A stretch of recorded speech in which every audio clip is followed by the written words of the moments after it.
قالوا لم نك من المصلين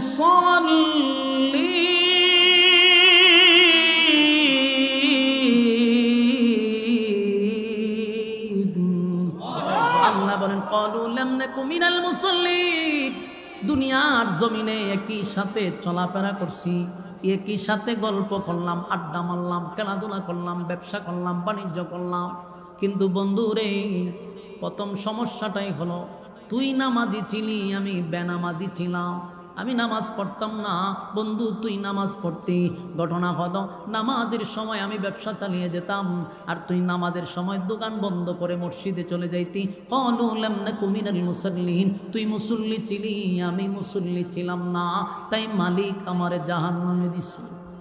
আমার যুবক ভাই, এই জন্য প্রতিটা কথা আমাদের দিলের কান লাগায় শোনা দরকার। দুইটা জিনিস লইয়া কবরে গেলে আল্লাহ জান্নাত দিবে, ঈমান এবং নেক আমল। নেক আমলের মধ্যে সব, নামাজ রোজা হজ যাকাত যা আছে সব নেক আমল, কিন্তু জাহান্নামীরা বলবে প্রথম অপশনটাই হলো আমাদের নামাজ। নামাজ না থাকার কারণে আল্লাহ আমরা লাল কার্ড দেখাইছে, আল্লাহ আমরা ঢুকতে দেয় না। কারণ একই সাথে ব্যবসা করলাম, একই সাথে চললাম, কিন্তু মালিক তোরে দিল জান্নাত, আমারে দিল জাহান্নাম। কারণ মালিক যে দুইটা শর্ত দিছিল, সেই শর্ত আমরা মানলাম না। মনে করছি হুজুররা তো কত ওয়াজ করে রে, হুজুরদের ওয়াজ আমরা শুনি একটু সময় এনজয়ের লাইগা। এরকম মন মানসিকতা নিয়ে যারা ওয়াজ শুনছে, শুধু শুনলো আর কান দিয়া ঢুকাইলো, আরেক কান দিয়া বাহির করলো, কোনো কাজেই লাগলো না, তারা জাহান্নামে গিয়া আফসুস করবে। রাসূল বলেন হাতের আঙ্গুলিগুলি কুশারের মতো তারা চাবাইতে থাকবে, আফসুস করবে, হায় আফসোস,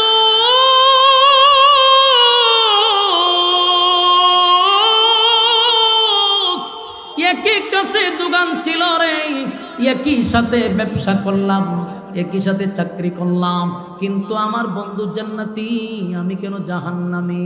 আল্লাহ বলবে বান্দা দুইটা অপশন দিছিলাম, মানলি না, বুঝলি না, করলি না, আজকে অনন্তকাল জাহান্নামের আগুনে জ্বলবি।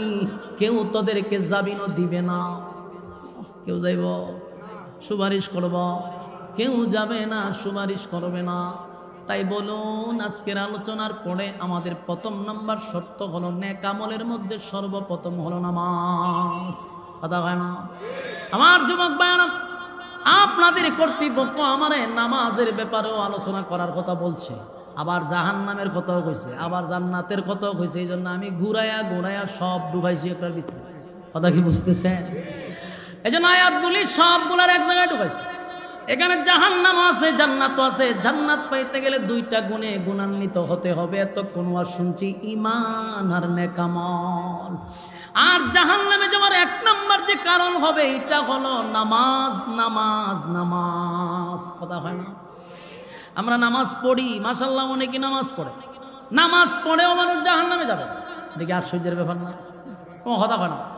বেনামাজি জাহান্নামে যাবে, এটা তো মাইনা নিলাম। নামাজ পড়েও জাহান্নামে যাবে, কারণটা কি রে? কপালের মধ্যে কালো দাগ পড়ে গেছে, এরপরও লোকটা জাহান্নামে যাবে। তার কারণ হলো যে নামাজ পড়ছে, নামাজ নামাজ হয় নাই। সেই নামাজ তামাশার নামাজ, এই নামাজ লোক দেখানোর নামাজ। জীবনভর নামাজ পড়ছে, এখন পর্যন্ত নামাজি সূরা ফাতিহা শুদ্ধ করে পড়তে পারে না। অথচ নামাজ ভঙ্গের কারণ হলো 19টা হলো নামাজ ভঙ্গের কারণ। প্রথম কারণটাই হলো নামাজে অশুদ্ধ পড়া। তোমার কথা কেন হলো নামাজ ভঙ্গের কারণ কয়টা? 19টা। এর প্রথম কারণটাই হলো নামাজে অশুদ্ধ পড়া। নামাজে অশুদ্ধ পড়া, এই শুদ্ধ পড়ানো একমাত্র ভার্সিটিতে পড়া হয়, স্কুলে, কলেজে। তাহলে শুদ্ধের জায়গা কোন জায়গা? মাদ্রাসা। আপনি আমার সন্তানকে মাদ্রাসায় পড়াইতে হবে, এই ওয়াজ আমি করি না।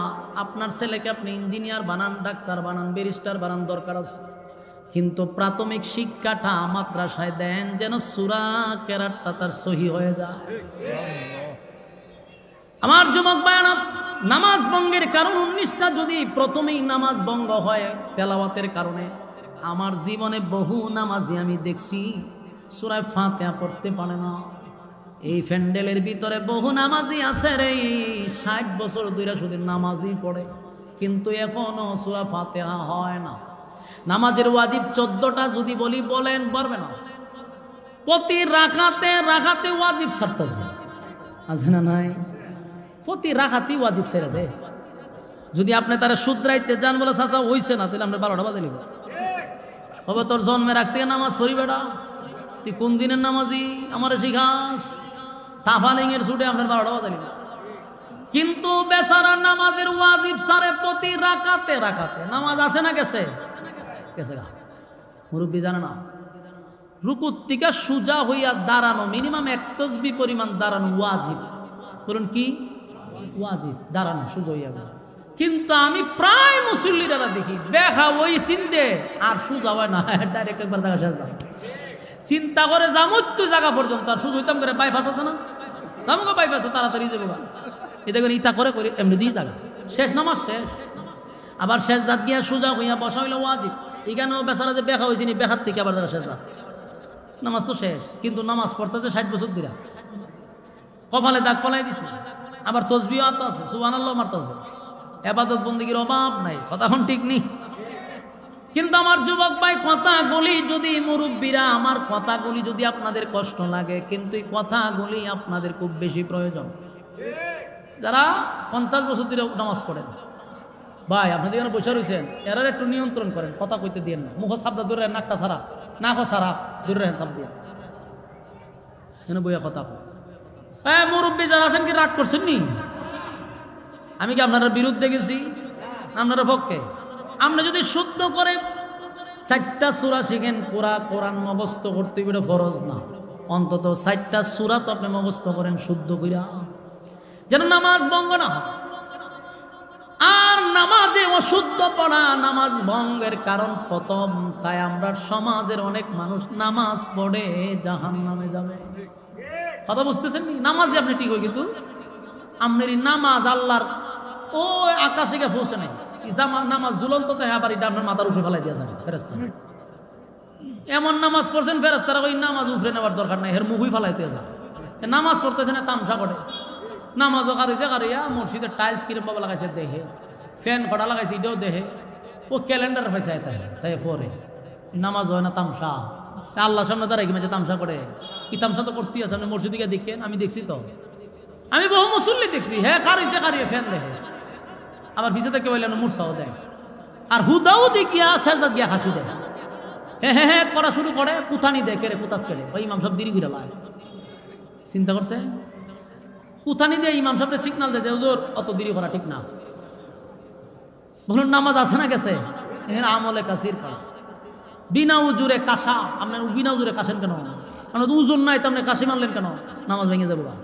আর যদি নামাজে ব্যাট কান হাসি মেরে দেন, নামাজও শেষ, উজুও শেষ। পাবলিক এগুলা মাদ্রাসা আইবেন, আমরা নুরানির ছাত্র নিতে পারে, নুরানির ছাত্র আপনার শিখাই দিলেন। আপনি যদি নামাজে হাসি মেরে দেন, নামাজও গেল, উজুও গেল। শিখবেন কই থেকে? ভার্সিটির থেকে না মাদ্রাসা? এই জন্যই বলছি আপনার ছেলেরে বানান, কিন্তু অন্তত প্রাথমিক শিক্ষাটা মাদ্রাসায় দেন। ক্ষতি নাই তো। আগে আমরা অপবাদ দিত বলে মাদ্রাসাতে লেখাপড়া হয় না, ইংরেজি নাই, বাংলা নাই। আমরা জান, আমরা মাদ্রাসার ইংরেজি লেখা দেখলে আপনার মাথা চোখ কপাল উঠে যাবে। আপনি কবেন যেটা হাত দা লেখে না, এটা কম্পিউটারে লেখছে। যান যে কোনো নুরানি মাদ্রাসায় যান, আমার এখানে না, এখানেই যান। নুরানি লেখা দেখলে আপনি আশ্চর্য হয়ে যাবেন। আপনার 100টা ডিগ্রি লাগাই ওইরকম লেখা লিখতে পারবে না সে। আমাদের মাদ্রাসার ছাত্রদের লেখা দেখলে আপনি কোন দিকে ফেলাই দিবে? ফালানি কোনো সুযোগ নাই। আমাদের ছোট ছোট বাচ্চারা ইংরেজিতে বক্তব্য দেয়, এখন আরবিতে বক্তব্য দেয়, কোন দিকে ফালাই দিবেন আপনি? আপডেট হয়েছে তো, এখন পরিবর্তন হয়েছে। মাদ্রাসারা ঠেলাটা ফালাই দিয়েন। সবচেয়ে বেশি মেহনত হয় মাদ্রাসাতে। আপনারা তাহাজ্জুদের সময় গভীর রাত্রে ঘুমান, দেখবেন গভীর রাত্রে ছাত্ররা তাহাজ্জুদ করতেছে। ভূমিকম্প তো বাংলাদেশে উল্টাইয়া সিনোনিয়া লাগানোর দরকার ছিল, কিন্তু একমাত্র এই মাদ্রাসার ছাত্রদের কারণে আল্লাহ জমিন এখনো টিকায় রাখছে। তাহলে ভূমিকম্প দিয়া কোথায় লাইল লেখা যে খাম কুখাম বাংলাদেশও হয়। সব্যনা সব্যনা সব কুত্তা বিলার রক্তের দাম আছে, মানুষের রক্তের এখন কোনো দাম নাই। ওয়ান টাইম মেরালায়, রাস্তাত মেরালায় মানুষ। তাহলে এরকম পাপ হচ্ছে জমিনে। আল্লাহ তো জমিনের মধ্যে জাল জ্বালা দেওয়া দরকার। কিন্তু দেয় না কেন?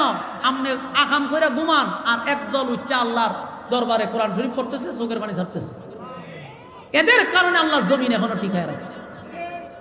সম্মানিত শুধু এই মাদ্রাসায় যদি আপনি আসা যাওয়া না করেন, তাহলে এই নামাজ লয়ে যদি আপনি খবরও যান, ওই যে নামাজ ফিরে আবার জাহান্নামে গেলেন।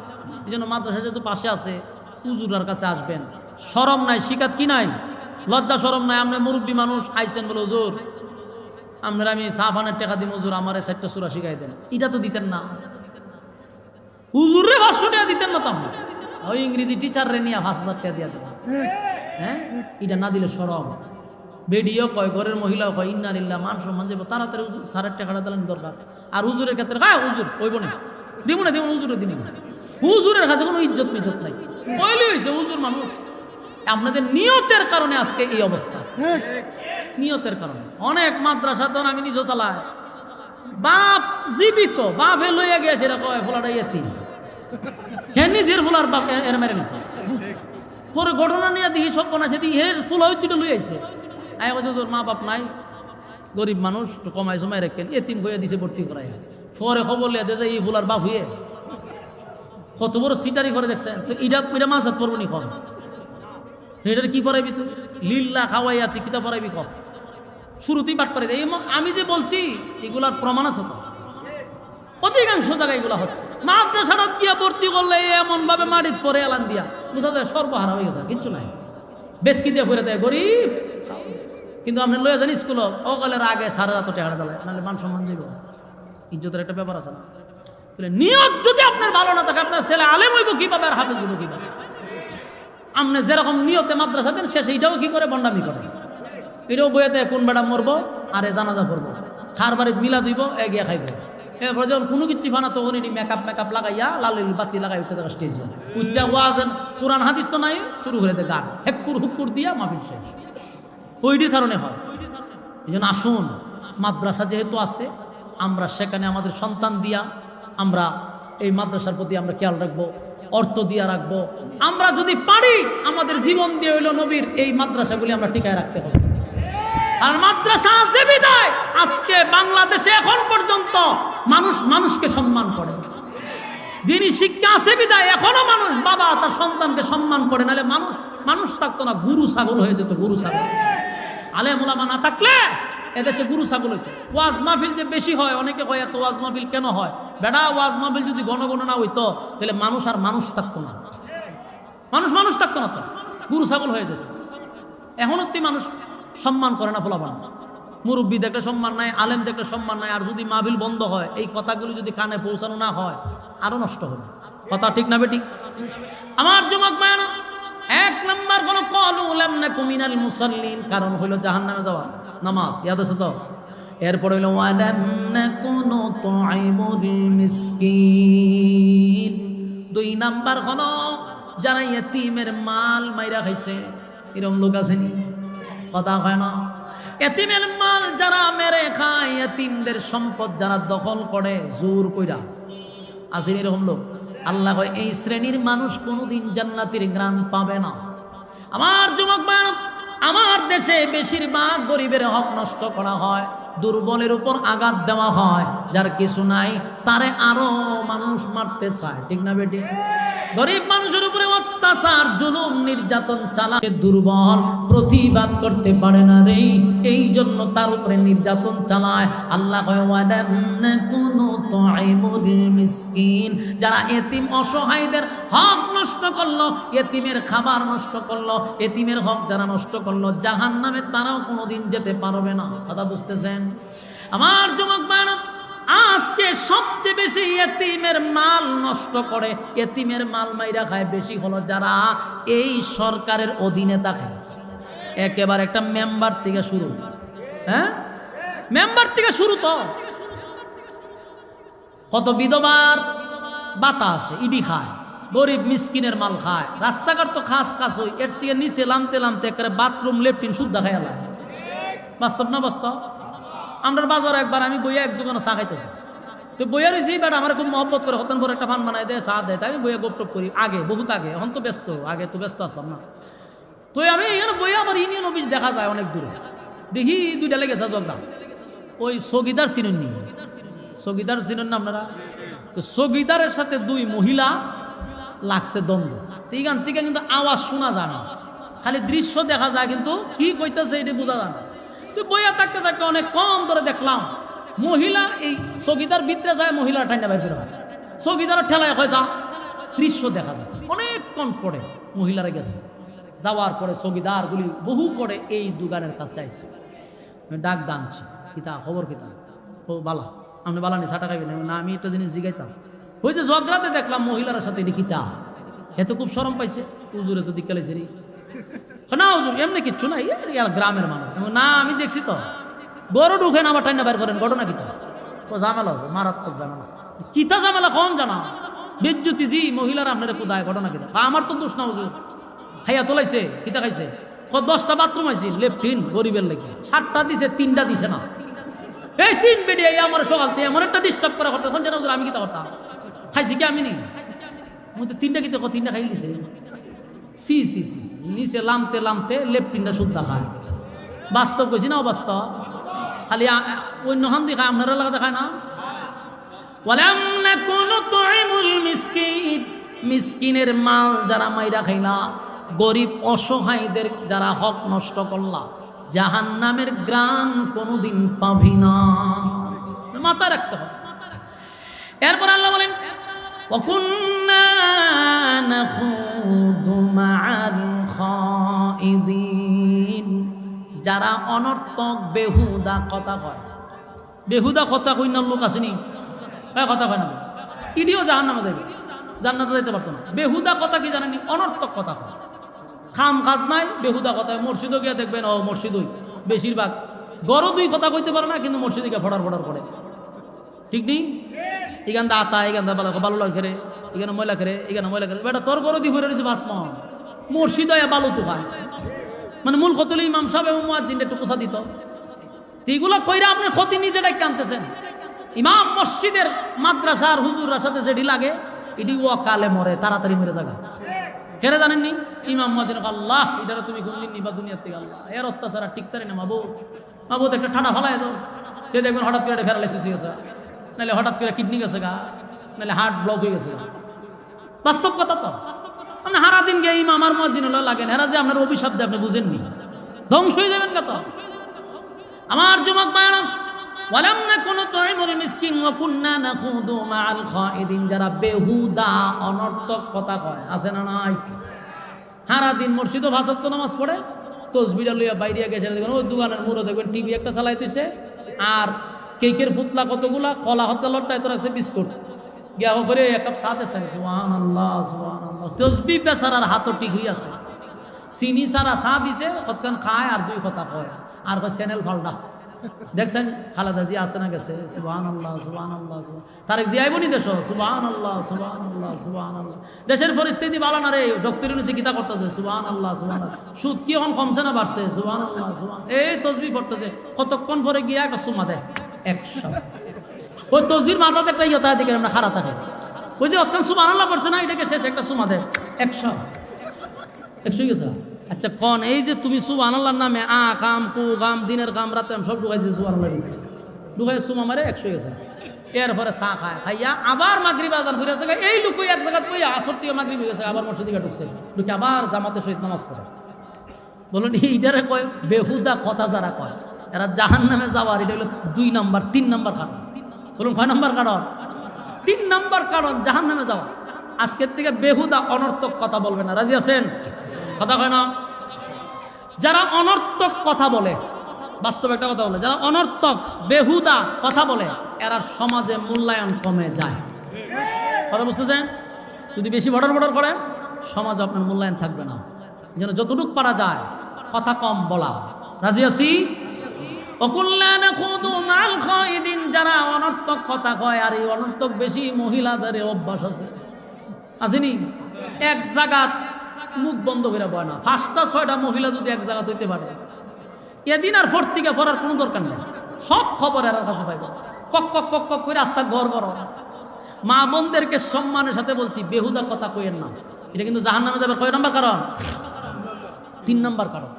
মা বোনটা সময় পাইলে খালি বেহুদা কথা কয়, যেমন কথা কয় এমন জামাইরও খান টান শুধু একবার গরম করে লাগে। এই যে আপনি বেহুদা কথা বলেন, বেশি সময় মহিলারা বেহুদা কথা বলে, এবং আল্লাহ রাসূল নিজেও বলছেন যে মহিলারা এই ব্যাপারে একটু আগাইয়া, বেহুদা কথা, অথচ এটা জাহান্নামে যাইবার 3 নাম্বার কারণ। সাবধান, বেহুদা কথা বলা যাবে না, অনর্থক কথা বলা যাবে না, জবানের হেফাজত করা না হলে জাহান্নামে যাওয়ার এটা 3 নাম্বার কারণ। বুঝতেছেন কথা? এবার আসুন, وَكُنَّا نَخُوضُ مَعَ الْخَائِضِينَ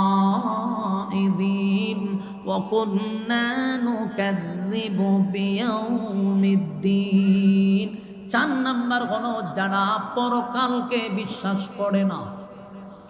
আপনারা বলবেন হুজুর আমি পরকাল বিশ্বাস করি, জান্নাত জাহান্নাম বিশ্বাস করি, কিন্তু কোরআনের আইন বিশ্বাস করি না, শরীয়ত আইন মানি না।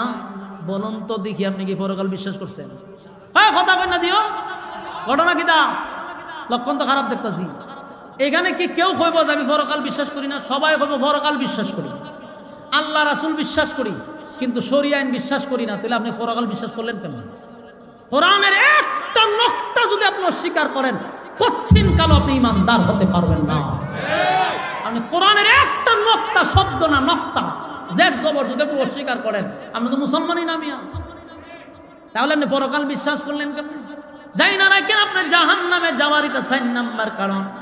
যারা পরকালের উপর বিশ্বাস করে না, জাহান্নামে যাওয়ার এটা 4 নাম্বার কারণ। এখন আপনি সিদ্ধান্ত নেন কি করবেন। সিদ্ধান্ত আপনারা তো জাহান্নামে যাইতে রাজি, দল ছাড়তে রাজি না, জাহান্নামে যাইতে রাজি, নেতা ছাড়তে রাজি না। যা জাহান্নামে যা, যা তুই জাহান্নামে, জনমের শেষানি শেষাইব আল্লাহ তোরে। নেতা ছাড়তি না তো বালা কথা, মাইর খাই ইচ্ছা মতো। আমার যুবক ভাইরা, শেষ কথা হলো, যেই কথাগুলি আপনাদের সামনে বললাম এর মূল একটা জায়গাতেই কথা শেষ। এটা হলো, আমরা যদি জান্নাত যেতে চাই, আমরা যদি আল্লাহর দয়া মায়া পেতে চাই, 2টা গুণে গুণান্বিত। 1 নাম্বার, ইন্নাল্লাযীনা আমানু ওয়া আমিলুস সালিহাত। 1 নাম্বার ঈমান, 2 নাম্বার হলো নেক আমল। ঈমান আনবো কার মতো? আমিনু কামা আমানান নাস। ঈমান আনবো ওই মানুষদের মতো যারা ঈমান এনে আমাদেরকে দেখায়া গেছে, ঈমানের জন্য জীবন যারা দিয়া গেছে, আমরা তাদের মতো ঈমান আনবো। রাজি আছি? কথা হয় না? কারা কারা রাজি আছেন? 2টা হাত তুল্লা দেখায়া দেন। লিল্লাহে তাকবীর, লিল্লাহে তাকবীর। রাজি আছেন তো ইনশাআল্লাহ? আমরা কয় গুণে গুণান্বিত? 2 গুণ লয়া যদি কবরে যাই, আল্লাহ আমাদেরকে জান্নাতের মেহমান বানাবে। সবাই, আমি বক্তা সহ, বলনেওয়ালা শুননেওয়ালা উভয়কে আল্লাহ সহি সহি আমল করার তৌফিক দান করুক। সকলে বলে আমিন। আরে দুনিয়া তুই কিয়ামে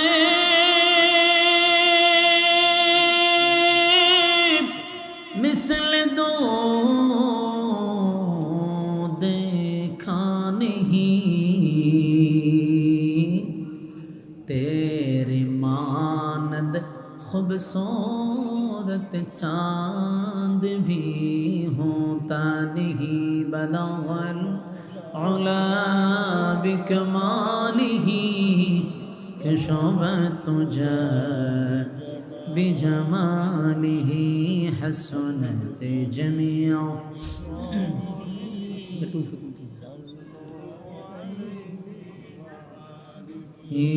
बलगल उला बिकमालिही कशबत तुझे बिजमालिही हसनत जमीअ खिसालिही सल्लु अलैहि। আলহামদুলিল্লাহ, ব্রাহ্মণবাড়িয়া জেলার অন্তর্গত পুনিয়াউট স্কুল পাড়া যুবকবৃন্দের উদ্যোগে আয়োজিত আজকের এই বার্ষিক ওয়াজুদুয়ার মাহফিলের সম্মানিত যিনি সভাপতি অ্যাডভোকেট লিয়াকত আলী খান সাহেব, সভাপতিত্ব করছেন আবুল কালাম আজাদ সাহেব। আজকের মাহফিলে যিনি আমার পরে বয়ান রাখবেন হজরত মাওলানা কামাল উদ্দিন দাইমি সাহেব। এরপরে আরও অনেক ওলামায়ে কেরাম এখানে উপস্থিত থাকবেন। আজকের মাহফিলের যিনি প্রধান অতিথি ইঞ্জিনিয়ার খালেদ হোসেন মাহবুব শ্যামল সাহেব, এছাড়াও অতিথিবৃন্দ মুআজ্জাজ মুকাররম হযরত উলামায়ে কেরাম, উপস্থিত আছেন আমার তরুণ যুবক ভাইরা, মুরব্বিয়ানে আযম, আওয়াজ যতটুকু দূরে যায় অবস্থানরত পর্দানিশী মা ও বোনেরা, সকলকে আমার অন্তরের অন্তঃস্থল থেকে জ্ঞাপন করছি মোবারক শুকরিয়া আদায় করছি যে আল্লাহ রাব্বুল আলামিন দুনিয়ার সমস্ত ফিতনা ফাসাদ থেকে হেফাজত করে মুসলমানের এক ক্লান্তি লগ্নে দ্বীনি কিছু কথা শোনার উদ্দেশ্যে দুনিয়ার সমস্ত কাজকর্ম থেকে আপনাদেরকে ফারেক হয়ে এখানে আসার যে তৌফিকটুকু রব্বে কারীম সুস্থ অবস্থায় দিয়েছেন, আমরা শুকরিয়া আদায় করছি আলহামদুলিল্লাহ। লক্ষ কোটি দুরুদ এবং সালাম আল্লাহর সৃষ্টির প্রধান আকর্ষণ জনাবে মুহাম্মদুর রাসূলুল্লাহ সাল্লাল্লাহু আলাইহি ওয়াসাল্লামের উপর। সম্মানিত সুধী, আপনারা এখনও রাস্তাঘাটে দাঁড়িয়ে আছেন, আর কতগুলা ছোট ছোট বাচ্চাগুলার এখানে বসাছেন এক জায়গাতে, অন্ততপক্ষে 20-25টা বইছে। এরা যদি এক জায়গায় বসতে পারে, ওয়াজ কি আর হইব মনে করেন? এরা নিজের ওয়াজ মাহফিল একটা আয়োজন করে নিছে। আল্লাহর হস্তে এই পুরা সিনিডারে উঠাই আপনারা হয় পিছনে নেন, আপনারা সামনে আসেন, মেহেরবানি করে উড়ান উড়ান উড়ান, মেহেরবানি করে উড়াই দেন, এরা পিছনে নেন। আর যারা গেটের সামনে দাঁড়ায় আছেন, আপনার দাঁড়ানির লক্ষণে বোঝা যায় মাঠে আর জায়গা নাই। যারা মাঠের বাইরে থাকবে এরা চিন্তা করবো যে ভিতরে তো ঢোকার কোনো সুযোগই নেই, আপনারা প্যান্ডেলের ভিতরে ঢুকেন। এই আপনারা যারা বুঝদার সামনে আসেন, যারা ওয়াজ বুঝবেন আপনারা সামনে আসেন, বাচ্চাদেরকে সামনে দিয়েন না। ভাই আমরা কথা না বলি, আমার সবচেয়ে বিরক্ত লাগে কথা বললে, এটা বড় হোক আর ছোট হোক, কথা বললেন না, কথা বললেন না আল্লাহর রাস্তায়। আপনারা গেটটা পরিষ্কার রাখেন, গেটটা পরিষ্কার রাখেন, ক্লিয়ার রাখেন। আমি তো আপনারা ব্রাহ্মণবাড়িয়া নতুন বক্তা না, আমার চেয়ে বেশি আমার মনে হয় না ব্রাহ্মণবাড়িয়া এত প্রোগ্রামকে করছে। পুরা অক্টোবরই তো আপনারা দিলাম। আরে বাপরে, এমন কোনো অলিগলি নেই যে ওয়াজ করছি না আমি। তো এখন নতুন করে আমার টেস্ট করার দরকার আছে নি? অনেকে রাস্তার দ্বারাই আগে চিন্তা করতেছে, হুজুরে কি ওয়াজ করে আগে দেখি, এরপর আস্তে আস্তে বইব সিদ্ধান্ত নিতেছেন। আমরা সিদ্ধান্ত নিতে নিতে আমার ওয়াজ শেষ, মানে বা দেশা বইছি, খালি একটা টিপ মারলে চলবো, এরপর আর এক টিপও যাবো। তা আপনার এখানে আমি কতক্ষণ সময় দিতে পারব? এটা তো বুঝে শুনি রাখা হয়েছে যে আমি এতটুক থেকে এতটুক সময় দিতে পারবো। তখন মেহরবানি করে আমার আর টেস্ট না করে ভিতরে বসে যান। আমি অসুস্থ, নাক গলা দুটোই বসে রয়েছে, আপনারা সবাই সুস্থ আছেন, মেহরবানি করে আমরা প্যান্ডেলটার ভিতরে বসে যাই, দিলের কান লাগায় কথাগুলি শ্রবণ করি। কর্তৃপক্ষ যতগুলো বিষয় দিছে, এতগুলো বিষয় একটা সাবজেক্টের ভিতরে ঢুকাইবার কোনো সিস্টেম আমি পাইতেছি না। আমি আয়াত পড়তে যার চিন্তা করতেছি এটার ভিতরে কোনটা ঢুকছে নাই বলে। বাচ্চা থাকলে কী তা করবেন আপনি? বাচ্চা থাকলে তো আপনি আড্ডাই মারবেন, গল্প করবেন, বেহুদা সময় নষ্ট করবেন। তো বাচ্চা থাকলে আপনি এই গল্প করার সুযোগ আপনার আছে, আড্ডা মারার সুযোগ আছে, কিন্তু বেঁচে থাকলে ওই মাহফিলটাতে বসার কোনো সুযোগই নেই। আগামীকালকে মাহফিল হবে, আগামীকালকে আমি আবার আসবো, তাইলে আগামীকালকে আপনি গল্প করতে পারবেন, আড্ডা মারতে পারবেন, কিন্তু আগামীকালকে মাহফিলটাতে বসতে পারবেন না। তাই উচিত আড্ডা বাদ দিয়ে, গল্প বাদ দিয়ে আমরা প্যান্ডেলের ভিতরে বসে যাব। আমি আপনাদের সামনে কয়েকখানা আয়াতে কারিমা তেলাওয়াত করছি। যে বিষয়টা আমার মাথায় দিচ্ছে আমি এখান থেকে শুরু করতেছি। আমরা যারা এখানে বসছি অথবা যারা মাইকের আওয়াজ পাচ্ছি, এখানে বসছি যারা, আমরা তো উদ্দেশ্য করে আসছি কিছু দিনই কথা শুনব, এবং এখানে যারা বসে ওয়াজ নসিহত যারা শুনে সকলেই পরকালমুখী, জান্নাত চাই, জাহান্নাম থেকে বাঁচতে চাই, ঠিক না? উদ্দেশ্য তো আমাদের একটাই নাকি? পরকালে সুখ শান্তি চাই।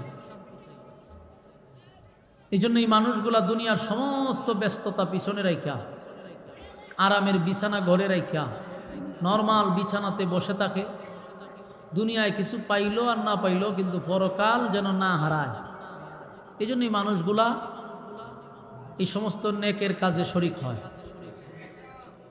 আমরা সকলেই জান্নাত চাই, কেউ জাহান্নামে যাইতে চাইও না।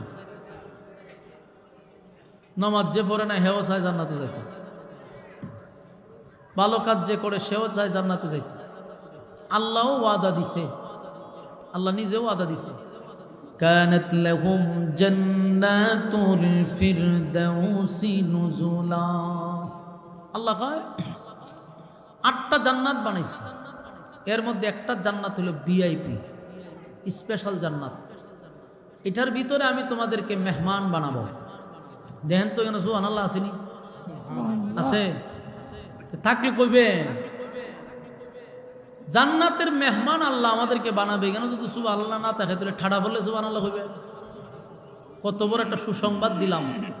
আল্লাহ নিজে বলতেছে আমি তোমাদেরকে জান্নাতের মেহমান বানাবো। সুবহানাল্লাহ। তাহলে আল্লাহ হবে মেজবান আর আমরা হব মেহমান। সাধারণ কথা না। তবে আল্লাহ যে মেহমান বানাইব, বলুন তো দেখি শর্ত আছে না নাই? বিনা শর্তে আপনারা জান্নাত দিয়ে দিব? বিনা শর্তে আপনারা দুনিয়াতে কেউ কিচ্ছু দেয়নি। স্বার্থ ছাড়া কেউ আপনারা মহব্বত করে? কেউ না। বলবেন হুজুর মা বাপ করে, আপনার ওয়াজও শুনছি, এটাও এক ধরনের বোকামি কথা। স্বার্থ ছাড়া মা বাপও মহব্বত করে না। দুনিয়াতে আমরা বইলা থাকি মা বাপ সবচেয়ে আপন। আপন ঠিক আছে, কিন্তু স্বার্থ ছাড়া কেউ কারণ না। আমরা তো অনেক কিছু দেখি, পৃথিবীটাই হলো একটা স্বার্থপর। একমাত্র বিনা স্বার্থে মালিক আমাদেরকে লালন পালন করে। আল্লাহ ছাড়া বিনা স্বার্থে বান্দাকে কেউ মহব্বত করে না। দুনিয়ার সবাই স্বার্থের পাগল, সবাই। মা বলেন, বাবা বলেন, ভাই বলেন, বোন বলেন, স্ত্রী বলেন, সন্তান বলেন, সবাই স্বার্থ। অসুস্থ হইয়া ঘরে পড়ে থাকেন, আপনি মা বাবার কাছেই অনেক বোঝা হয়ে যাবেন। স্ত্রী সন্তান তো বাদই দিলাম, মা বাবার কাছে আপনি বোঝা। ইনকাম না থাকলেও ফ্যামিলির কাছে আপনি বোঝা, কেউ মূল্যায়ন করে না। তো সুতরাং স্বার্থ ছাড়া কেউ মহব্বত করে না। আল্লাহ রাব্বুল আলামিন বলেন আমি তোমাদেরকে জান্নাতের মেহমান বানাবো। এখানে স্বার্থটাও আমাদেরই, আল্লাহর কোনো স্বার্থ নেই, আমাদের স্বার্থ দিব। তবে তোমাদেরকে শর্ত জোড়াইয়া দিলাম, এই শর্তে যদি তোমরা আসতে পারো আমি মেহমান বানাবো। তো জান্নাতে যাইতে গেলে প্রথম যে শর্তটা সেটা হলো ইন্নাল্লাযীনা আমানু। প্রথম শর্তটা হইল ঈমান। ঈমান হইল প্রথম শর্ত। আর ঈমান হলো একটা অ্যাকাউন্ট। সহজে বুঝাইলে আপনারা বুঝতে পারবেন। ঈমান হলো অ্যাকাউন্ট। আপনার যদি অ্যাকাউন্ট থাকে তাহলে টাকা জমা নিবে। আপনি যদি ব্যাংকে গিয়ে এখন বলে আমার 1 লাখ টাকা জমা দেন, বলবো আপনার অ্যাকাউন্ট নাম্বার বলেন, বলে আমার তো অ্যাকাউন্ট নেই। আপনারা টাকা জমা দিতে পারবেন? আপনারা কি সুস্থ মনে করবো? সবাই কবে যেটা মাথার সমস্যা আছে, সিকিউরিটি বলবো তারা বের করে দেয়। ঠিক নেই? অ্যাকাউন্ট নাই, টাকা জমা রাখবো কোথায়? তো ঈমান হলো একটা অ্যাকাউন্ট। ঈমান যদি থাকে তাহলে নামাজ আছে, রোজা আছে, হজ আছে, যাকাত আছে, ওয়াজ মাহফিল আছে, সব এটার ভিতরে ঢুকবো। যাওই না কামল করেন, ঈমানের হইল অ্যাকাউন্ট, এখানে গিয়ে জমা হবে। ঈমানই নাই, আপনি নামাজ দিয়ে কি তা করতেন, রোজা দিয়ে কি করতেন, ওয়াজ মাহফিল শুনে কি করতেন? কথা হয় না? ঈমান সবচেয়ে বড় নিয়ামত। সব কিছুর সাথে আপুস চলে, কিন্তু ঈমানের ক্ষেত্রে কোনো আপুস চলে না। অন্যান্য বিষয়ে আমরা ছাড় দিতে পারি, কিন্তু ঈমানের বিষয়ে কোনো ছাড় নাই, কোনো ছাড় দেওয়া যাবে না। কারণ এটা আমার ঈমানের ব্যাপার, এটা আমার জান্নাত জাহান্নামের ব্যাপার। এই জন্য দেখেন না, আমরা মুসলমানরা খুব শান্ত। অনেক সময় আমরা অশান্ত হইলে আমাদেরকে মব বইলা চালায়া দেয়, হুজুররা মব সৃষ্টি করে। আমরা সৃষ্টি করি না, আপনারা করান। আমরা শান্ত, গায়ে ফাড়া দিয়ে আপনারা ঝগড়া করেন। শান্ত মুসলমানদেরকে আপনারা অশান্ত করেন। আমাদেরকে অশান্ত করে আমরা যখন জজবা, আমাদের জজবা যখন উঠে যায়, আমরা যখন ঈমান আকীদার প্রশ্ন উঠে, ওই বালাকাম করছেন, ওই এনে ডুবাইছেন এক মহিলার, এখন না আরো 2-3 জন লইয়া আমরা তো আসতে যান। আমি তো ডরাইতেছি, আজকে একটা ছবি তুললে কেউ ছেড়ে দিল, তা আমার 12টা বাজাইব, দিদি ডরাই। আপনারা কিছু হইতো না, 14 গোষ্ঠী আমার উদ্ধার করবো। মনোযোগ শুনে বিপদ তাহি কোন সময় কোনটা করে লায়। এখন দেখেন বলুন আমরা শান্ত কিনা? আমরা কি গায়ে ফারাদে ঝগড়া করি? আমরা কারোর সাথে লাগি না? আমরা তো শান্ত। আপনি ইসলামের বিরুদ্ধে কথা বললেন না, আপনি কোরআন নিয়ে কথা বললেন না, আপনি রাসূল নিয়ে কথা বললেন না, আমরা শান্ত। আপনি যখনই কোরআনের বিরুদ্ধে কথা বলবেন, যখন ইসলাম নিয়ে কথা বলবেন, আলেমদের বিরুদ্ধে কথা বলবেন, কোরআনের বিরুদ্ধে কথা বলবেন, আমরা অশান্ত। শান্ত মানুষকে অশান্ত করা আপনাদের মতো রামবামদের কাজ হইতে পারে। যখনই আমরা প্রতিবাদ করতে যাই তখনই আমাদেরকে মব বইলা চালায় দেয়, ঠিক না? এই খেলা আর কতদিন চলবে? খেলাটা কতদিন চলবে? আমাদের সচেতন হওয়া দরকার। ভাই সাহেব, আমরা কথা না বলি, আমাদের সচেতন হওয়া দরকার। এজন্য আমি বলি প্রত্যেকটা মানুষের মূল যে ধন এটা হলো ঈমান। এটা আপনার ঠিক রাখবেন। এটা ঠিক রাখতে গিয়ে যদি আপনার দলের সাথে আপনার কোনো দূরত্ব হয়, দল ছাড়তে আপনি বাধ্য। এটা ঠিক রাখতে গিয়ে যদি আপনার ফ্যামিলিকে ছেড়ে দিতে হয়, ছেড়ে দিতে বাধ্য। এই ঈমান টিকায় রাখতে গিয়ে যদি আমার ধন সম্পদ ছাড়তে হয়, তাও আমি ছাড়তে বাধ্য। ঈমান টিকায় রাখতে গিয়ে যদি আমার জীবনটাও দিতে হয়, তাও আমি জীবন দিতে বাধ্য। কারণ এখানে আমার ঈমানের প্রশ্ন। এই জন্য আল্লাহ বলেন যে 1 নাম্বার হলো ঈমান। তো ঈমান জানবেন কার মতো? আমিনু কামা আমানান নাস। ঈমান আনো ওই মানুষদের মতো যারা অতীতে ঈমান আইনা ঈমানের পরীক্ষা দিয়ে উত্তীর্ণ হয়েছে, তাদের মতো ঈমান আনো। আমাদের মতো ঈমান না। আমরার ঈমান 5 টাকার কাছে বিক্রি হয়, ঠিক না? এই ঈমানের কথা আল্লাহ বলেও নাই। আল্লাহ বলছে ঈমান আনো ওই মানুষদের মতো যারা ঈমানের পরীক্ষায় উত্তীর্ণ হয়েছে। তাহলে সাহাবায়ে কেরামদেরকে ইঙ্গিত করা হয়েছে, অথবা ফেরাউনের বউ আসিয়াকে ইঙ্গিত করা হইতে পারে, আব্দুল্লাহ বিন তামেরকে ইঙ্গিত করা হইতে পারে।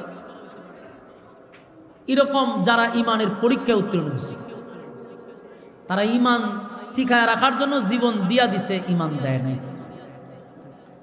আমাদেরও ঈমানের পরীক্ষা অলরেডি শুরু হয়ে গেছে।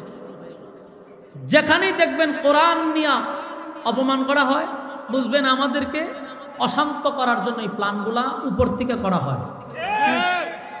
ইসলামের বিরুদ্ধে যারা বক্তব্য দেয়, ভাববেন না যে বক্তব্য দিতেছে এটা সে নিজে দিতেছে, এর দিয়া বক্তব্য দেওয়ায়। কোরআনকে অপমান সে নিজে করে না, এর দিয়ে করায়। মূল উদ্দেশ্য হলো এদেশের টুপিওয়ালা দাড়িওয়ালাদেরকে অশান্ত করার জন্য। আর বহির্বিশ্বকে বোঝায় এরা মব সৃষ্টি করে, এরা বিশৃঙ্খলা সৃষ্টি করে। এরকম নাটক কিন্তু চলছে 16 বছর। এখনো যারা এই নাটকের চরিত্রই আবার আমাদেরকে আনতে চান, তাদেরও বোঝা দরকার।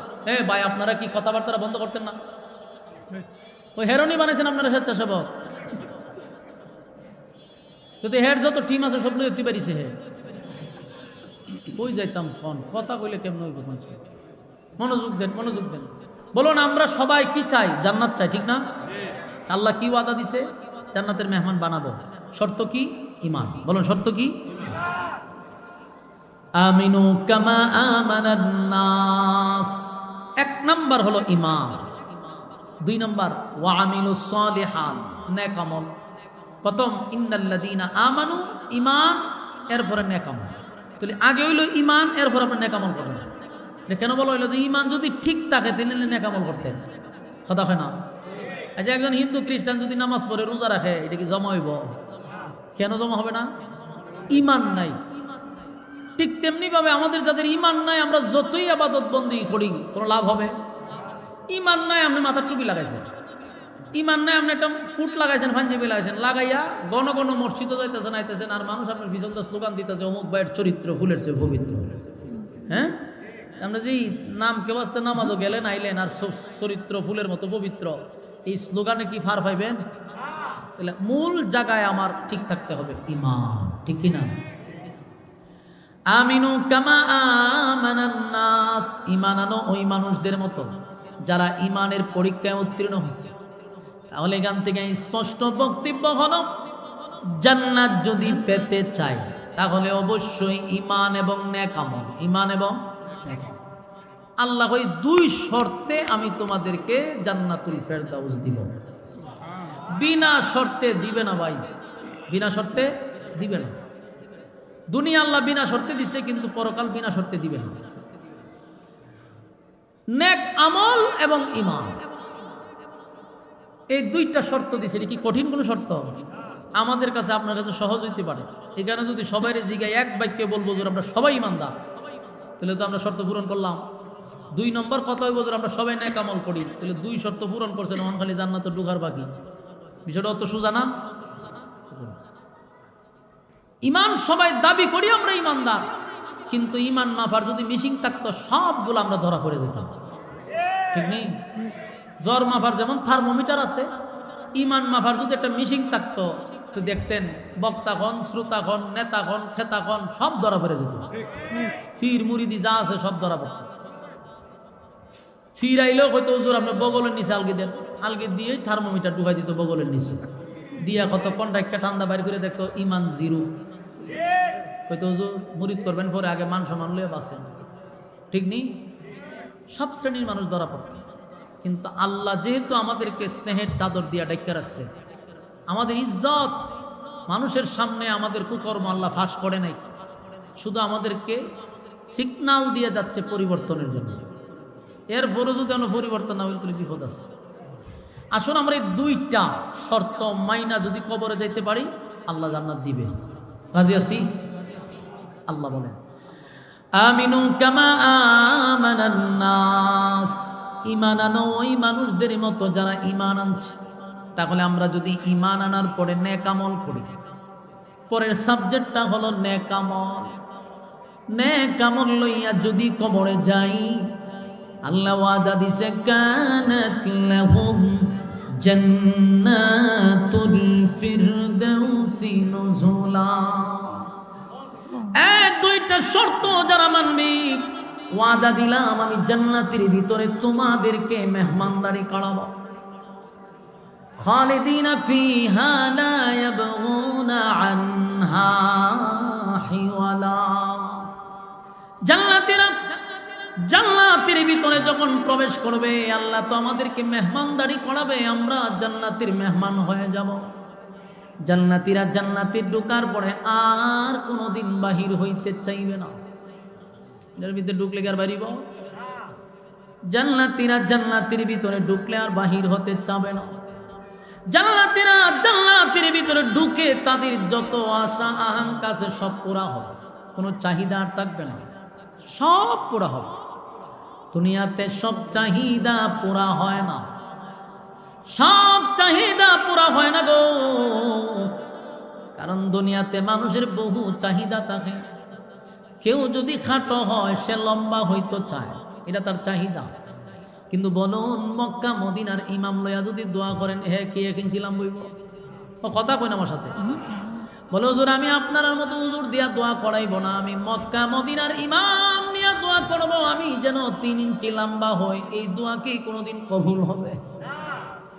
কেউ কালো সে সুন্দর হইতে চায়, আমি বাংলাদেশের কোনো আলেম দিয়া দোয়া করাবো না, মক্কা মদিনার ইমাম দিয়া দোয়া করাবো, আমি যেন ঘুম থেকে ওইটা দিয়ে আমি সাদ হয়ে গেছি। এই দোয়া কি কবুল হইব? তাহলে কালো মানুষের চাহিদা সুন্দর হইতে, খাটো মানুষের চাহিদা হলো লম্বা হইতে, ঠিক নেই?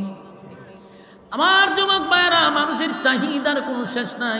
কেউ যদি মেম্বার হয় সে চেয়ারম্যান হইতে চায়, চেয়ারম্যান হইলে সে এমপি হইতে চায়, এমপি হইলে মন্ত্রী হইতে চায়, মন্ত্রী হইলে পরে চিন্তা করে প্রধানমন্ত্রী মরলে এরপরে হে গুরু কুরবানি করে খাওয়ায়, গুরু জব করে প্রধানমন্ত্রী মরত, মানে এরপরের চাহিদা রইল সে প্রধানমন্ত্রী হইত।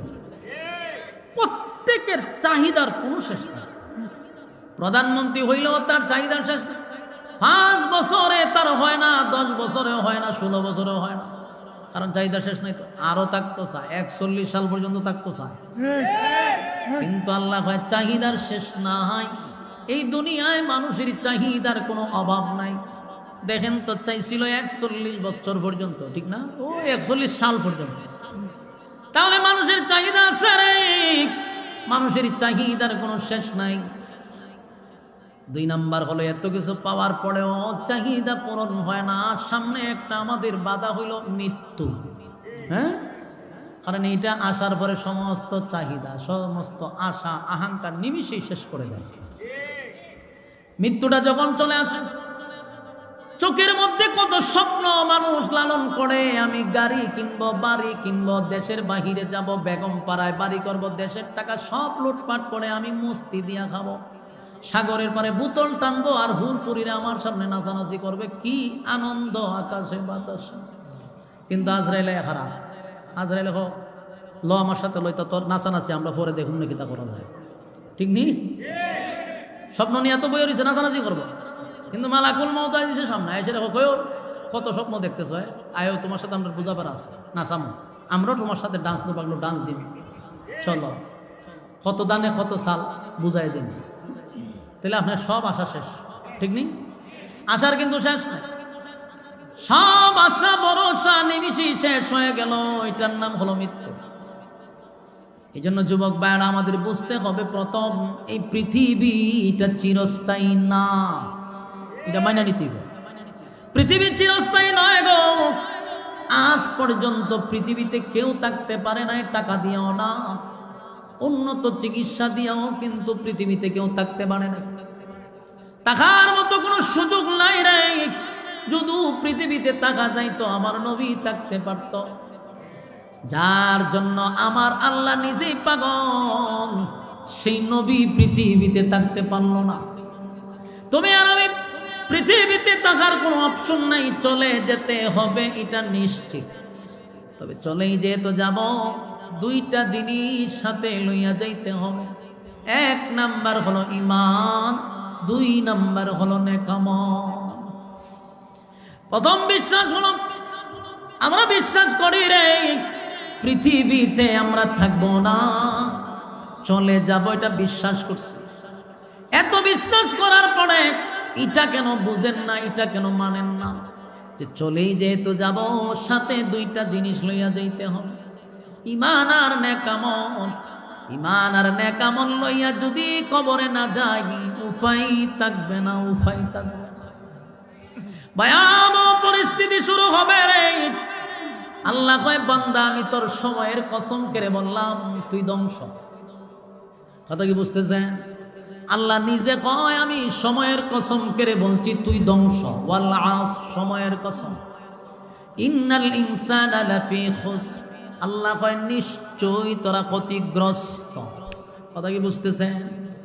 সময়ের কসম, সময়ের কসম, তোরা ক্ষতিগ্রস্ত, ক্ষতিগ্রস্ত, ক্ষতিগ্রস্ত। আল্লাহ কসম কাইরা কয় আমরা ক্ষতিগ্রস্ত। সময় বলতে তাফসীর কারকরা বলেন এটা কোন সময় জানোনি? তোমার হায়াতের জিন্দেগির কসম, যতদিন দুনিয়াতে বাঁচবা এই সময়টার কসম, তোমার ফুজির কসম। আল্লাহ কয় কসম করে বললাম সময়ের মূল্যায়ন করো, না হয় ক্ষতিগ্রস্ত। আমরা ক্ষতিগ্রস্তের দ্বার প্রান্তে দাঁড়ায় আছি, কারণ এক নাম্বার হলো সময়ের মূল্যায়ন আমরা করি না। কথা হয় না দি? আমার যুবক ভাই, অনর্থক আল্লাহ আমাদেরকে দুনিয়া পাঠায় নাই, অনর্থক বানায় নাই, বেহুদা জমিনে খাওয়ার জন্য ঘুমানোর জন্য বানায় নাই। আফাহাসিবতুম আন্নামা খালাকনাকুম আবাসাও ওয়া আন্নাকুম ইলাইনা লা তুরজাউন। অনর্থক বানাই নাই, অকারণে বানাই নাই। নিশ্চয়ই আমার আল্লাহ কারণ ছাড়া বানায় নাই।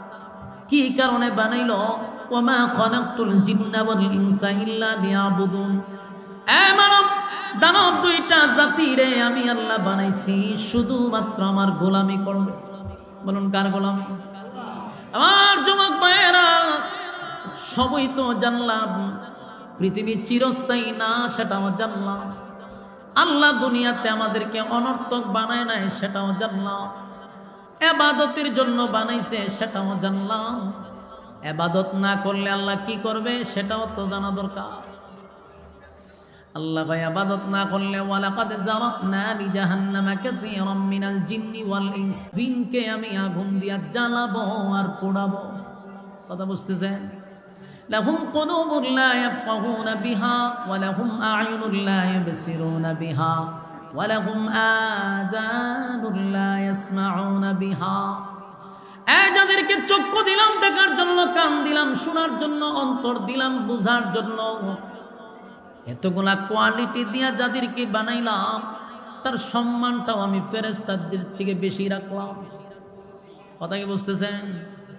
আপনাদেরকে বোঝার ক্ষমতা দিছে, এই জন্য আপনি আমি ফেরেশতাদের চেয়ে দামি, এটা জানেননি? ওই ওয়াজ করতে আছে মানুষের আওয়াজের সিগা চিল্লাচিল্লির আওয়াজ বেশি। আমার কথা কি আপনারা বুঝেন? ওয়াজ শুনতে আইছেন, মনোযোগ না দিলে তো আপনার আওয়াজ বাড়িত না। ময়মনসিংহের মতো যদি হয়ে যান গায়ে, এটা যেন এক অঞ্চল, আপনারা তো ব্রাহ্মণবাড়িয়ার মানুষ, ভুলে গেলে চলতো না। 2-3 জন জানছেন ভাই আল্লাহর হস্তে আমার একটু কথা কইতে দেন, এটি বন্ধ করেন না। খাঁচা সিংলা নাই যেটি ফাত ফাত করে, এরকম সিংলা লয়া জনকে ফাওয়াতে ফাত ফাত করে বাড়ি দেন কয়েকটা, শয়তানকে আরো বেশি শক্তি ফুলা ভান্ডি। এইভাবে দমকানের পরে এরা কোনো ভয় নাই, কিচ্ছু নাই, চিল্লাইতে আছে। আপনারা এইদিকে যান না কেন? এইভাবে চিল্লা চিল্লি হইলে কেমন হইবে? মনোযোগ দেন।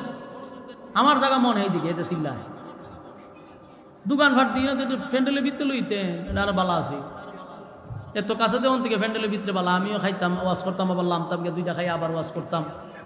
হ্যাঁ, সুন্দর হইতো সিস্টেমটা।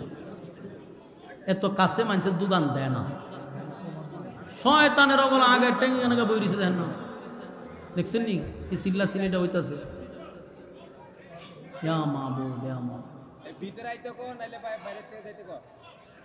এদিকে আমার এখন খাওয়ার দরকার আছে ব্রাহ্মণবাড়ি, এটা এখানে বড় একটা মাদ্রাসা আছে, আলেম ওলামার একটা মেন গাঠি নিয়ম কারণ তা আমরা মানুষের শিখা মোহন দিয়ে আমরা মানুষের শিখান লাগতেছে।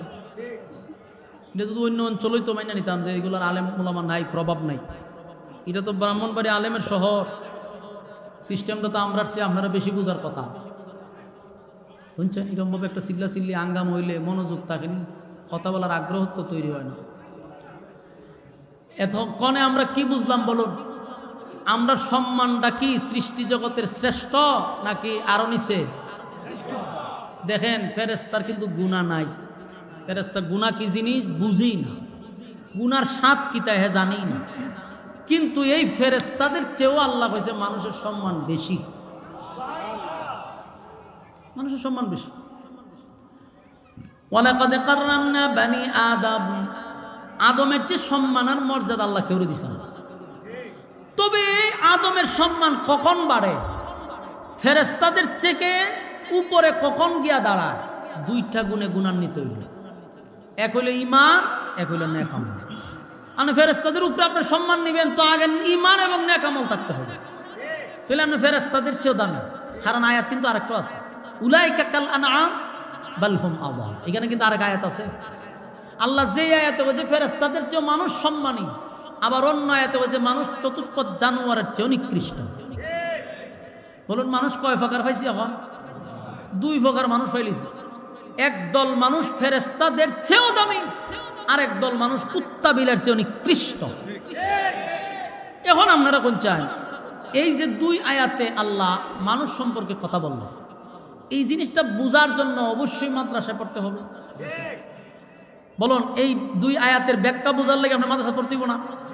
আপনি হারা জীবন আ খাম কু খাম করছেন, মুত্তা ফানিলন না আপনি। আপনি যদি কোন বলে আয়াতের ব্যাখ্যা বুঝি না, আল্লাহ 2 জায়গায় 2 ভাবে কথা কয়। হ্যাঁ, পড়ছেন মাত্র 5 পাস 4 পাস, হ্যাঁ, বাউলগিরি করেন। আমরা যদি কোনো আল্লাহ কি কয় আমরা বুঝি না, মেজাজটা কেমন গরম হয়।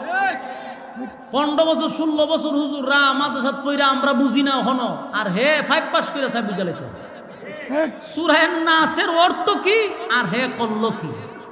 আল্লাহ বলে যে নাস, তো চিন্তা করছে নাস শব্দের অর্থটা কি তা, আরে কইলো কি তা? তুই বুঝবি কেমনে? কারণ তুই 4 পর্যন্ত পড়ছস। এরা বাউলের ঘরের ফাউল, কোরআনের অর্থ কি বুঝবি? হয় আল্লাহ একই মুখে 2 কথা কইছে। আল্লাহর কথা বুঝার জন্য তো তোর এই মাথা দিয়া হবে না। তুই বাউলে কি আল্লাহর কথা বুঝা লবি?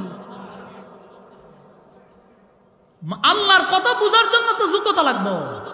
তোর তুই যোগ্যতা নাই, তুই তো বাউল, তুই তো ফাউল। এখন সে বলতেছে যে আল্লাহ এক মুখ দিয়ে 2 কথা কয়। আচ্ছা, দিল আল্লাহরে গালি, আল্লাহরে গালি দিল, সারা দেশ অশান্ত হয়ে গেল। আল্লাহর বান্দারা যখন কেঁপে গেছে আল্লাহর ইজ্জত রক্ষার জন্য, তখন কিছু সুশীলরা আবার এই ফাউলের পক্ষ নিয়ে দাঁড়াইছে। আচ্ছা, উনি এনেছে আরো আশ্চর্য ঘটনা শুনে। নেতারা যত দল আছে এরা তো বাউল ফাউলের পক্ষ নিয়েছে কেন? স্বার্থের জন্য। এমনি তো তাদের ইমান আমল খতকান আছে, আমরা তো এমনি জানি। আচ্ছা এটা স্বার্থের জন্য পক্ষ নিছে, কিন্তু এর চেয়ে বড় আশ্চর্য বিষয় হইল যারা নিজেকে সুন্নি দাবি করে, বলে আমরা আহলে সুন্নাত ওয়াল জামাত, আমরা আল্লাহ প্রেমিক নবী প্রেমিক, এরকম স্লোগান দেয় না?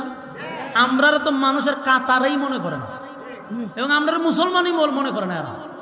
কিন্তু আমি আমার এই ক্ষুদ্র জীবনে আমি যতটুকু দেখছি, নবীরে নিয়ে গালি দিল এই লোকগুলা দেখবেন কোনো সময় প্রতিবাদে বাইর না। আল্লাহরে নিয়ে গালি দিল এই নামদারি সুন্নিরা বাইর না। কুরআন নিয়ে অপমান করলো, এরার কোনো ব্যানারে কোনো বক্তব্য নাই। নবীরে গালি দিল বক্তব্য নাই, আল্লাহরে নিয়ে গালি দিল বক্তব্য নাই। তোদের বক্তব্য কি খালি এই হক্কানি আলেমদের বিরুদ্ধে গালি দেওয়া? এদের মূল ভূমিকা হলো আমাদের অঙ্গনের যত উলামায়ে কেরাম আছে যারা হক কথা বলে তাদেরকে দমায়া রাখা হইল তাদের মূল উদ্দেশ্য এবং তাদের কর্মসূচি। কিন্তু এরা নবী নবী করে ঠিক, নবীরে গালি দিলে আর প্রতিবাদ নাই, আল্লাহরে গালি দিলে আর কোনো প্রতিবাদই নাই। এই যে এতদিন সারাটা দেশ অশান্ত হইল, কোন লাল নীল বাত্তিওয়ালা যে কতলা বক্তব্য দেখছেন না, মেকআপ সেকআপ লাগায়া যে একটা অদ্ভুত প্রাণী আয়া উঠে, বেডা না বেডি বুঝোই জানা এটা, হ্যাঁ মুসাই মুসাই আট এরকম কিতা বুঝা, এটা কি বেডা না বেডি, এটা ভাল্লার থেকে আইসে ওয়াজ করতো। বাউলের ঘরের বাউল আয় সেটা যে তুই ওয়াজ করস, আমার নবীরে গালি দিলে প্রতিবাদ করস না কেন? আল্লাহর শানে যে বেয়াদবি করলো তখন তুই প্রতিবাদ করলি না কেন? তোর আর একটা অর্থ আজ পর্যন্ত দেখলাম না যে বাউল ফাউলের বিরুদ্ধে একটা বক্তব্য দিতে। ডক্টর এনায়েতুল্লাহ আব্বাস হিসাবের একটা বক্তব্য শুনলাম, উনি আসলে এই কথাটা মুখ ফুসকায়া বাইরে গেছেন। মূলত তো লোকটা হকপন্থী আমি জানি, কিন্তু আসলে যে হক কথা তো বাইরে হয়ে যায়। নিজে হকের উপরে থাকলে বাতিলের ব্যাপারে অটোমেটিক কথা আসে।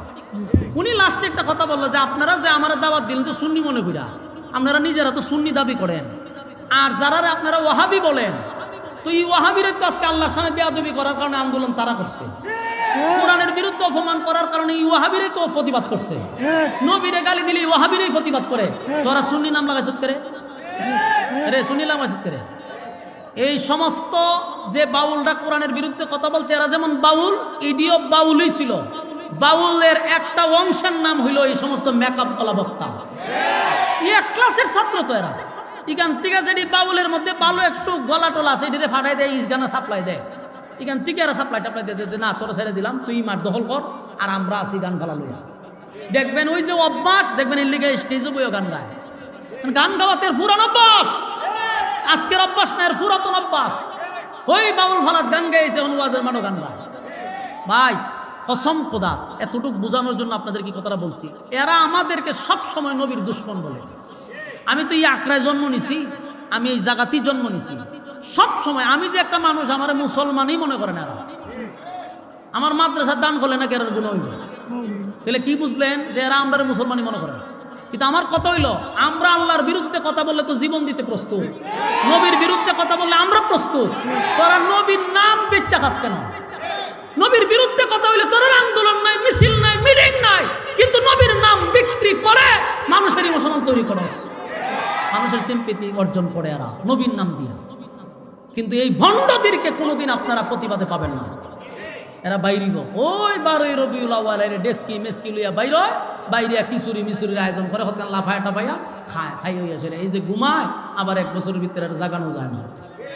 কেন রে এই বাউতাবাজি আর কতদিন করবি, কতদিন করবি? এরপরে দেখেন কত বড় সাহস, 96% মুসলমানের দেশে লাইবাই আবার কয় বাউলটা যে গ্রেপ্তার করছে এটা বলে অপরাধ হচ্ছে, তার সাথে যেটা করছে এটা ঠিক হয় না। এটা কেন করছে জানেনি? এরার মধ্যে সবচেয়ে গুরু যেটা মনে করে এখন, এটাও বাউলের বাউল ওই যে চুলমুল খাইটা ওখান, এটা বলে এরার মধ্যে সবচেয়ে বড় মুফতি, সবচেয়ে বড় মুফতি। হে লাইবাই সেটা কষ্ট পাইছে, আমি তীব্র নিন্দা জানাই। ওনাকে এইভাবে হেনস্থা করা ঠিক হয় নাই। নাউজুবিল্লাহ, নাউজুবিল্লাহ। এটা আমার ঈমান। আল্লাহ এবং রাসূলের শানে যদি কেউ কথা বলে, আমার বাবাও যদি হয়, ঈমানের জন্য আমি আমার বাবাকে ত্যাগ করতে রাজি, ঈমানের জন্য আমার জীবন দিতে প্রস্তুত। এটা আমার ঈমানের ব্যাপার, এটা রাজনীতির ব্যাপার নয়। আমি কোনো দলকে কথা বলছি না, এটা আমার ঈমানের ব্যাপার। আপনি আমার আল্লাহরে গালি দিবেন আর বলবেন আমি শান্ত থাকবো, অসম্ভব, অসম্ভব। এটা মেনে নেওয়া যাবে না। ব্রাহ্মণবাড়িয়াতে কোরআনকে অপমান করছে। ব্রাহ্মণবাড়িয়া এমন একটা শহর যেখানে আলেম জন্ম দেয়, কথা হয় না। ব্রাহ্মণবাড়িয়ার মাটি আলেমদের ঘাঁটি, সেই মাটিতে কিভাবে আল্লাহর কোরআনকে অপমান করলো? বলেন, আল্লাহর কোরআনকে কিভাবে অপমান করলো? কি সমস্যা বলুন? ব্রাহ্মণবাড়িয়াতে কোরআনের অপমান করে নাই? কেন করা হচ্ছে? একের পর এক কেন ইসলামের উপর আঘাত দেওয়া হচ্ছে? এর প্রতিবাদ করতে হবে জাগাতে গিয়া। আমি এটাই বিশ্বাসী না যে আমরা 10 জনকে মানববন্ধন করলাম, আমি এটা বিশ্বাসী না সরোয়ার দিতে লক্ষাধিক মানুষ ধরা করলাম। ভাই আমার যতটুকু জ্ঞান আমি এতটুকু বলছি, এগুলা মূলত কোনো উদ্দেশ্য না। আমরা কেন 96% মুসলমান নিজেরা দাবি করি আমরা কেন বিচার চাবো? আমরা বিচার কেন চাবো? আমরা বিচার করবো মিয়া, আমরা বিচার করবো, আমরা